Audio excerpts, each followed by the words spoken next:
Activity है वो sensory motor है।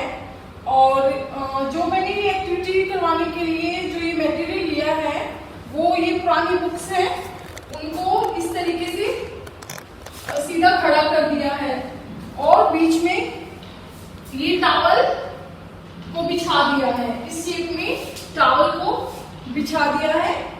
इससे हम बच्चे की सेंसरी मोटर पर काम कर सकते हैं। तो हम ये एक्टिविटी इस तरीके से करवाएंगे। चलो लक्ष्मी। हाँ, इस पे खड़ा होना है, सीधा खड़ा होना है। हाँ, वेरी गुड। चलो शाबाश। हाँ, टॉवल पे खड़ा होना है, खड़ा होना है सीधा। गुड। फिर से सीधा खड़ा होना है। हाँ, अब चलो वेरी गुड। घूमो, फिर से एक बार, फिर से एक बार। Very good. ओके। हाँ, वेरी गुड लक्ष्मी। आराम से, आराम से। Very good. हाँ, इस तरह से हम इस एक्टिविटी से हम बच्चे के लेग स्ट्रेंथनिंग पे काम कर सकते हैं और बच्चे के कोऑर्डिनेशन पर काम कर सकते हैं।